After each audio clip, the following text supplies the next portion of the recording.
దేవునికి స్తోత్రం. ప్రియమైన సహోదర సహోదరులకు శుభాభివందనములు. యేసుదేని వాగ్దానము మొదటి దిన వృత్తాంతములు 16:8. యెహోవాకు కృతజ్ఞతాస్తుతులు చెల్లించుడి, ఆయన నామమును ప్రకటన చేయడానికి కార్యములను జనములలో తెలియచేయడి. చూడండి, ప్రతిరోజు కూడా మనం ప్రభుకి ఎంతో కృతజ్ఞతాస్తుతులు చెల్లించేవారుగా ఉండాలి. మనం ఉదయకాలమే లేచి రాత్రంతా దేవుడు మనల్ని క్షేమంగా కాపాడినందుకు, ఈ దినంలోకి ప్రవేశపెట్టినందుకు మొట్టమొదటిగా మనం ఆయనకి కృతజ్ఞతాస్తుతులు చెల్లించాలి. అలాగే దినమంతా దేవుని యొక్క కాపుదల కొరకు ఆయనకి ప్రార్థన చేస్తూ, మరి ఈ దినమంతా కూడా దేవుని యొక్క కృప మనకి ప్రతి విషయంలో దేవుడు కలిగచేసి నడిపించులాగున ప్రార్థించి దేవునికి ఎంతో కృతజ్ఞతాస్తుతులు చెల్లించేవారుగా ఉండాలి. అనేకమైనటువంటి ప్రమాదముల నుంచి దేవుడు తప్పిస్తున్నారు. ఏ కీడు కూడా నీకు నీ కుటుంబానికి కలగకుండా దేవుడు కాపాడుతూ ఉన్నారు. ఆయన రెక్కలతో నిన్ను కప్పుతూ నీ కుటుంబాన్ని, నిన్ను ఎంతో ఆయన భద్రపరుస్తూ ఉన్నారు. కాబట్టి దేవుని యొక్క కాపుదలను బట్టి ప్రతిరోజు అనుదినము ఆయన నడిపిస్తున్నటువంటి, జీవింపచేస్తున్నటువంటి ఆ విధానాన్ని బట్టి ఎంతో కృతజ్ఞతాస్తుతులు ఆయనకి చెల్లించేవారుగా ఉండాలి. అలాగే ఆయన నామము ఎంతో పరిశుద్ధమైనది. ఆయన పరిశుద్ధ నామము గురించి ఇతరులకు ప్రకటించేవారుగా ఉండాలి.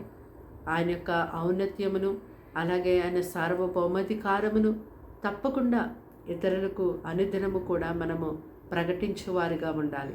అలాగే దేవుడు మీ జీవితంలో ప్రతిరోజు జరిగిస్తున్నటువంటి ఆశ్చర్యమైన కార్యాలు, అద్భుతమైన కార్యాలు ఏమైతే ఉన్నాయో వాటిని బట్టి ఎంతగానో దేవుని స్తుతిస్తూ ఆ కార్యములను కూడా ఇతరులకు తెలియచేసేవారుగా ఉండాలి. దేవుడు చేసినటువంటి ఘనమైన కార్యాలు నీ పట్ల, నీ కుటుంబంలో, నీ జనుల పట్ల, నీ పిల్లల పట్ల, నీ సమస్త విషయాల పట్ల దేవుడు ఇప్పటి వరకు చేసినటువంటి ప్రతి కార్యములను ఇతరులకు మనము తప్పకుండా తెలియచేయాలి. దేవుడు చేసిన కార్యాలు కొందరు ఎప్పటికప్పుడు మర్చిపోతుంటారు, విడిచిపెట్టి వెళ్ళిపోతుంటారు. కానీ దేవుడు చేసిన కార్యాలని మనం తలంచుకుంటూ వాటిని ధ్యానిస్తూ మనం దేవుని స్తుతిస్తున్నప్పుడు దేవుడు ఎంతగానో సంతోషిస్తారు. అంతేకాదు ఆ కార్యములను, ఆశ్చర్యమైన అద్భుతమైన కార్యాలు మరి ఇతరులకు తెలియచేసినప్పుడు దేవుడు నిన్ను బట్టి ఎంతో మహిమపరచబడతారు. ఆయన యొక్క నామం ఇంకా లోకమందు గొప్పగా ప్రకటించబడి అనేక మంది నశించిపోతున్నటువంటి వారందరూ ప్రభు యొద్దకు వచ్చి ప్రభు ద్వారా దీవించబడతారు. వారికి ఉన్న బంధకములు, కట్లు విడిపోయి వారు కూడా ఎంతో దీవెనకరముగా, ఆశీర్వాదకరముగా జీవించగలుగుతారు. ప్రార్థన. దేవానికి వందనములు, స్తోత్రాలు, స్తుతులు చెల్లిస్తున్నాం తండ్రి. ఇదిగే మాటలు వింటున్నాను బిడ్డల్ని రక్తంతో కడిగి ముట్టి స్వస్థపరచండి, బలపరచండి. వారికి, వారి ఇంటి వారికి రక్షణ ఇవ్వండి. వారి పిల్లలను పోషించండి.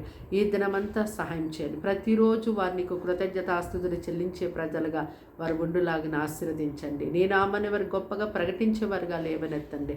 అలాగే వారి జీవితంలో ఇప్పటి వరకు చేసిన కార్యాలను బట్టి కూడా మీకు ఎంతగానో స్తోత్రాలు చెల్లించేవారుగా మీరు లేవనెత్తి ఆశీర్వదించండి. ఆ కార్యములు ఇతరులకు చాటి చెప్పేవారిగా వీరిని అయా నీ జ్ఞానముతో, నీ ఆత్మతో నింపి నడిపించండి.